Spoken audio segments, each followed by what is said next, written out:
ನಮಸ್ಕಾರ, ಹೇಗಿದ್ರಿ ಎಲ್ಲರೂ? I hope ನೀವೆಲ್ಲ ಚೆನ್ನಾಗಿದ್ದೀರಾ ಅಂತ ನಾನು ಕೂಡ ಚೆನ್ನಾಗಿದ್ದೀನಿ. ಸೊ ಇವತ್ತಿನ ವಿಡಿಯೋದಲ್ಲಿ ನಾನು ನಿಮಗೆ ತೋರಿಸ್ತಾ ಇರೋದು ಶಾವಿಗೆ ಬಾತ್. ಇದು ನಾನು ನಮ್ಮ ಹಳ್ಳಿಯಲ್ಲಿ ಮಾಡಿದ್ದು, ಹಾಗಾಗಿ ಅಕ್ಕಪಕ್ಕದಲ್ಲಿ ಗಜಿಬಿಜಿ ಕಾಣಿಸಿದ್ರೆ ದಯವಿಟ್ಟು ಕ್ಷಮಿಸಿ. ನಮ್ಮ ಹಳ್ಳಿಯಲ್ಲಿ ನಾನು ಮಾಡಿದ್ರಿಂದ, ಹಳ್ಳಿ ಮನೆ ಆಗಿದ್ದರಿಂದ ಸ್ವಲ್ಪ ಅಲ್ಲಿ ಇಲ್ಲಿ ಐಟಮ್ಸ್ ಎಲ್ಲ ಇರುತ್ತೆ. ಸೊ ಇದು ಫುಡ್ ರೆಸಿಪಿನಾದರೂ ಅಂದ್ಕೊಳ್ಳಿ ಅಥವಾ ವ್ಲಾಗ್ ಅಂತನಾದರೂ ಅಂದ್ಕೊಳ್ಳಿ, ಜಸ್ಟ್ ವ್ಲಾಗ್ ಅಂತನಾದರೂ ಅಂದ್ಕೊಳ್ಳಿ. ಸೊ ಮೊದಲಿಗೆ ನಾನು ರೋಸ್ಟೆಡ್ ಶಾವಿಗೆನೇ ತೊಗೊಂಡಿದ್ದೆ, ಬಟ್ ಸ್ಟಿಲ್ ಅದು ಮೆತ್ತಗೆ ಹಾಕಬೇಕು ಅಂತ ಹಾಟ್ ವಾಟರಲ್ಲಿ ಚೆನ್ನಾಗಿ 2 minutes ಬೇಯಿಸ್ಕೊಂಡೆ.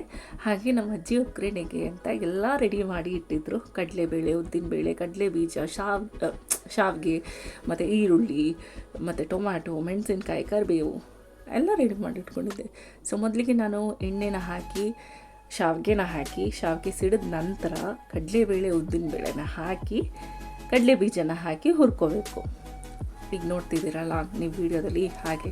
So I'm not a food recipe vlog, so ಏನಾದರೂ ತಪ್ಪಿದ್ದಲ್ಲಿ ಕ್ಷಮಿಸ್ಬೇಡಿ. ಹಾಗೆ ಈರುಳ್ಳಿ, ಕರಿಬೇವು ಮತ್ತು ಮೆಣಸಿನ್ಕಾಯಿನ ಹಾಕ್ಕೊಂಡೆ.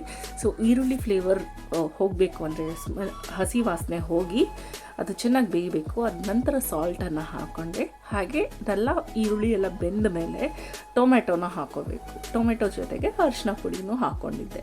ಅದು ಚೆನ್ನಾಗಿ ಬೇಯಿಸಬೇಕು ನಾವು. It will take around 5 to 10 minutes. ಬೆಂದ ಮೇಲೆ ಅದೆಲ್ಲ ಸಾಫ್ಟ್ ಆದಮೇಲೆ ನಾವು ರೋಸ್ಟೆಡ್ ಶಾವಿಗೆನ ನಾವು ಮೆತ್ತಗೆ ಮಾಡ್ಕೊಂಡಿರೋದನ್ನ ಹಾಕಬೇಕು.